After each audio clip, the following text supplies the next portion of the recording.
Friends, welcome to my channel. ನಾನು ನಿಮ್ಮ ಚೈತ್ರ ಸುಹಾಸ್ ಮಾತಾಡ್ತಾ ಇರೋದು.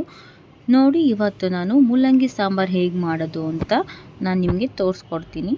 ನೋಡಿ ಹೇಗಿದೆ, ತುಂಬ ಚೆನ್ನಾಗಿರುತ್ತೆ. ಬಟ್ ಟೈಮ್ ವೇಸ್ಟ್ ಕೂಡ ಆಗದಿರ ಒಂದು 10-15 ಮಿನಿಟ್ಸಲ್ಲಿ ಕೂಡ ಈ ಸಾಂಬಾರನ್ನ ರೆಡಿ ಮಾಡ್ಬೋದು. ಅಷ್ಟೊಂದು ಏನು ಟೈಮ್ ಕೂಡ ತಗೊಳ್ಳೋದಿಲ್ಲ. ಎಷ್ಟು ಬೇಗನೆ ಚೆನ್ನಾಗಾಗುತ್ತೆ ಅಂತ ಹೇಳಿದ್ರೆ ನೋಡಿ ಹೇಳ್ಕೊಡ್ತೀನಿ. ಈಗ ನೋಡಿ, ತಿಂತಾ ಇದ್ದರೆ ತುಂಬ ಚೆನ್ನಾಗಿರುತ್ತೆ ಮುದ್ದೆಗೂ ಮತ್ತು ಸಾಂಬಾರಿಗೆ. ನಾನು ಬೇಳೆ ಮತ್ತು ಟೊಮೆಟೊ, ಬೆಳ್ಳುಳ್ಳಿ ಎಲ್ಲ ಒಂದು ವಿಜಿಲ್ ಕೂಗಿಸ್ಕೊಂಡಿದ್ದೆ. ನೋಡಿ, ಬೇಳೆ ಬೆಂದಿದೆಯಾ ಅಂತ ಚೆಕ್ ಮಾಡ್ತಾ ಇದ್ದೀನಿ. ಸೊ ಸ್ಮ್ಯಾಶ್ ಮಾಡಬೇಕು. ಟೊಮೆಟೊ ಬೇಳೆ ಇದೆಯಲ್ಲ, ಫುಲ್ ಅದನ್ನ ಸ್ಮ್ಯಾಶ್ ಮಾಡಿಕೊಂಡು ಮತ್ತೆ ಒಂದು ಪಾತ್ರೆ ತೊಗೊಂಡು ಅದಕ್ಕೆ ಆಯಿಲ್ ಹಾಕ್ಕೊಬೇಕು. ಎಷ್ಟು ಬೇಕು ಅಷ್ಟು ಹಾಕ್ಕೊಬೇಕು, ಇಷ್ಟೇ ಅಂತ ಏನಿಲ್ಲ. ಜೀರಿಗೆ ಮತ್ತು ಸಾಸಿವೆ ಆ್ಯಡ್ ಮಾಡ್ಕೊತಾ ಇದ್ದೀನಿ ನೋಡಿ. ಮತ್ತು ಆನಿಯನ್ ಹಾಕ್ಕೊಬೇಕು. ಈರುಳ್ಳಿ ಚೆನ್ನಾಗಿ ಡ್ರೈ ಮಾಡಿ ಕರಿಬೇವು ಜೊತೆಗೆ ಹಾಕ್ಕೊಳ್ಳಿ. ನಂತರ ಇವೆರಡು ಮಿಕ್ಸ್ ಮಾಡಬೇಕು. ಚೆನ್ನಾಗಿ ಡ್ರೈ ಆಗಬೇಕು. ಈರುಳ್ಳಿ ಎಷ್ಟು ಡ್ರೈ ಆಗುತ್ತೋ ಅಷ್ಟು ಮೂಲಂಗಿನೂ ಟೇಸ್ಟ್ ಕೊಡುತ್ತೆ.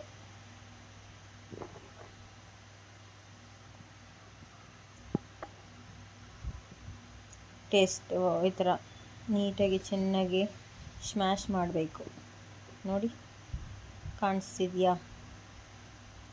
ಸಾಂಬಾರಿಗೆ ಅಂತೆಲ್ಲ ಯಾವುದೇ ಒಂದು ಆನಿಯನ್ ಎಂತಕ್ಕೆ ಕಟ್ ಮಾಡಿದ್ರೆ ಈರುಳ್ಳಿ ಚೆನ್ನಾಗಿ ಫುಲ್ಲು ಬ್ರೌನ್ ಕಲರ್ ಬರಬೇಕು. ಈರುಳ್ಳಿ ಕಲರ್, ಆವಾಗ ಟೇಸ್ಟ್ ಚೆನ್ನಾಗಿರುತ್ತೆ. ಇವಾಗ ನೋಡಿ, ಮೂಲಂಗಿನ ತೊಳೆದು ಇಟ್ಕೊಂಡಿದ್ದೆ ನಾನು, ಆ್ಯಡ್ ಮಾಡ್ಕೊತಾ ಇದ್ದೀನಿ, ಹಾಕಿದ್ದೀನಿ. ಸಾಂಬಾರಲ್ಲೇ ಹಾಕಿ ವಿಜಿಲ್ ಕೂಗ್ಸೋದ್ಕಿಂತ ಈ ಥರ ಮೂಲಂಗಿನ ಫಸ್ಟೇ ಹಿಂಗೆ ಈರುಳ್ಳಿ ಡ್ರೈ ಮಾಡಿಕೊಂಡು ಹಾಕಿದ್ರೆ ಚೆನ್ನಾಗಿರುತ್ತೆ ಮೂಲಂಗಿ ಸಾಂಬಾರು.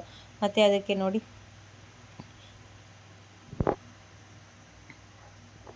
ಉಪ್ಪು ಹಾಕ್ಕೊಂಡು ಡ್ರೈ ಮಾಡ್ತಾ ಇದ್ದೀನಿ.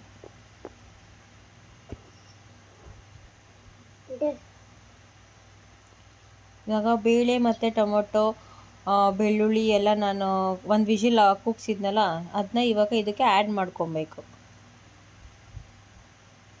ಆ್ಯಡ್ ಮಾಡಿಕೊಂಡು ಇವಾಗ ಅದಕ್ಕೆ ನಾವು ಬೇಕಾದಷ್ಟು ಪೌಡ್ರ್ ಹಾಕ್ಕೊಬೇಕು. ಸಾಂಬಾರು ಪೌಡ್ರ್ ಹಾಕಬೇಕು. ಹೋಮ್ ರೆಮಿಡಿ, ಮನೆಯಲ್ಲೇ ಮಾಡಿರೋಂತಹ ಸಾಂಬಾರು ಪುಡಿ ಇದು.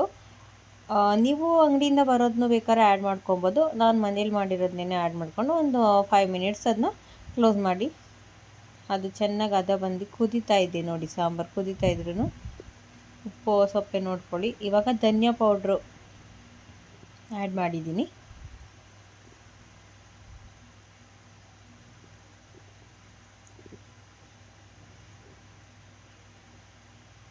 ಮೂಲಂಗಿ ಬೆಂದಿದೆಯಾ ನೋಡಿ,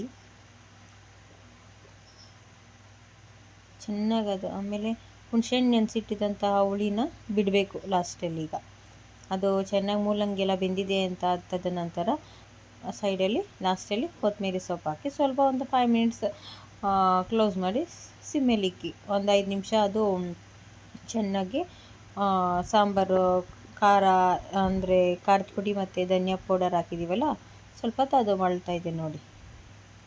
ಇವಾಗ ಒಂದು ಬೌಲ್ಗೆ ಹಾಕೊಂಡು ಚೆಕ್ ಮಾಡ್ತೀನಿ ನೋಡಿ. ಅತಿ ಗಟ್ಟಿನೂ ಇಲ್ಲ, ಸಾಂಬಾರು ತೆಳಗೂ ಇಲ್ಲ, ತುಂಬ ಚೆನ್ನಾಗಿ. ಪ್ಲೀಸ್ ಲೈಕ್ ಮಾಡಿ, ಶೇರ್ ಮಾಡಿ, ಸಬ್ಸ್ಕ್ರೈಬ್ ಮಾಡಿ. Thank you.